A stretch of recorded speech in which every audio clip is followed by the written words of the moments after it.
One of the things I love about directing is the multifaceted nature of the challenge. The idea of a narrative that's a maze or a labyrinth, rather than being above that maze and watching the characters make mistakes and wrong turns. You would enter into the maze kind of looking over their shoulder and make the wrong turns with them and find the blind alleys with them.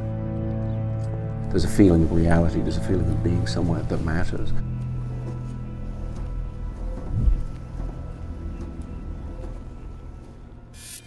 I approach the structure from a very mathematical and geometrical point of view. A lot of diagrams, a lot of careful planning.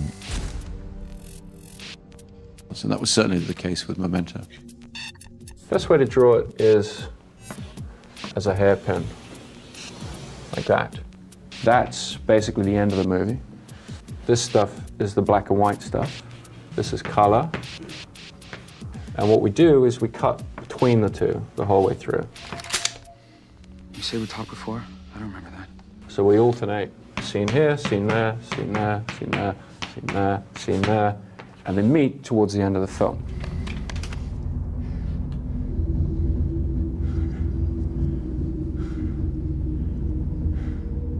The thing that I started to develop and I've carried on ever since that has most served me is probably cross-cutting.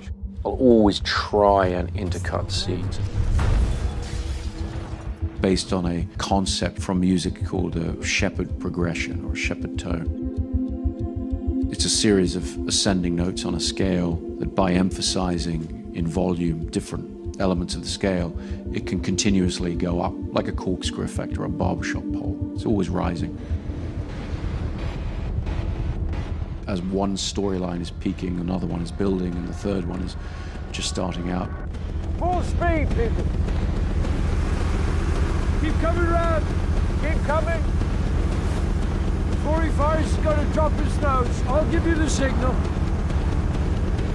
No! No, no, wait! Wait for him to commit to his line. You create a continuing rise in intensity, narratively.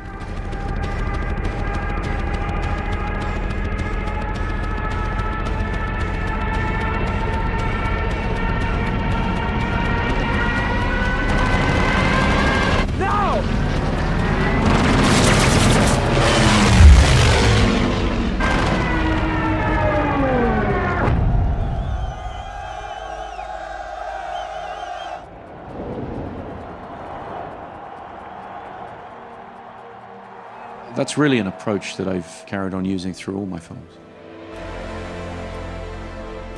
As a director, you have to be able to not look at the shot as a two-dimensional picture, but look at where everything is in three-dimensional space. And go easy on the poor chap. He does try so very hard. That's why I don't use a monitor on set to this day. I just stay by the camera because I want to see where is the camera, why is the camera where it is, and then place the camera according to my idea of what the point of view is. And I like to try and align the audience quite closely with the point of view of a character. Come on. The use of inserts is something I've maintained in all my films. There is a form of narrative connection that's made through objects. Don't believe his lies. He is the one. Kill him. I finally found him. We also did it for technical reasons, because one of the things you can do with very little time is you can shoot a really beautiful insert. You can soft light it from the side, you can throw up the lens, you can get something that looks really, really nice very, very quickly.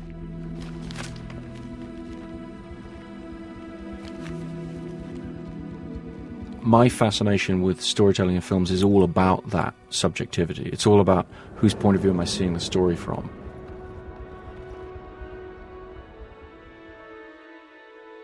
You know, don't use zoom lenses. If you don't use zoom lenses, then you are having to physically move the camera closer or further away to what you're photographing. So there's a scene in the film where you're making a telephone call. And I remember when you came in to sit down to do the scene, you were pretty surprised at where the camera was, because it was pretty close to your nose on a 75. But what I found is when we put the camera right there in your space, the performance is then exactly appropriate to somebody being that close and being so in your head. It really helps. Trish, listen. I'm...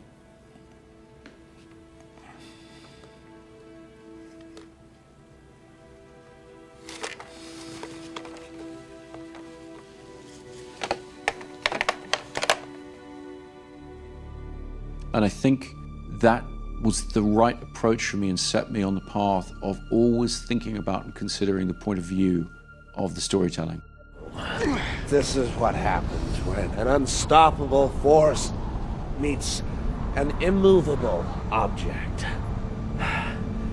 You truly are incorruptible, aren't you? Huh? You won't kill me out of some misplaced sense of self-righteousness. And I won't kill you because you're just too much fun. I think you and I are destined to do this forever. One of the great joys as a director is constructing a world.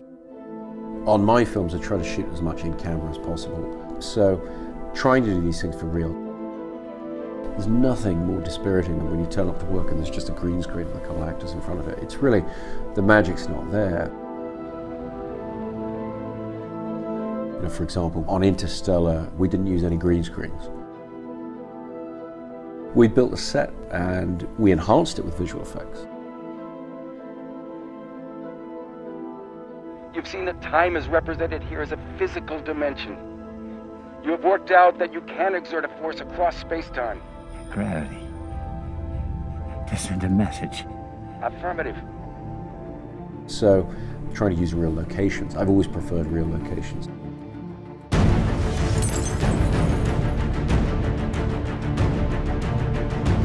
If you can believe in it, if you can relate it to the textures of everyday life, you're taking the audience on a more extreme journey.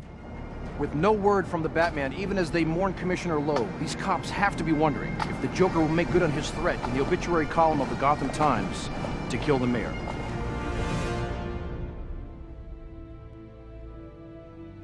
And really everything you do, you learn from. In terms of any time you're shooting something, a short film, you're always learning about your craft. It gives you confidence as a filmmaker.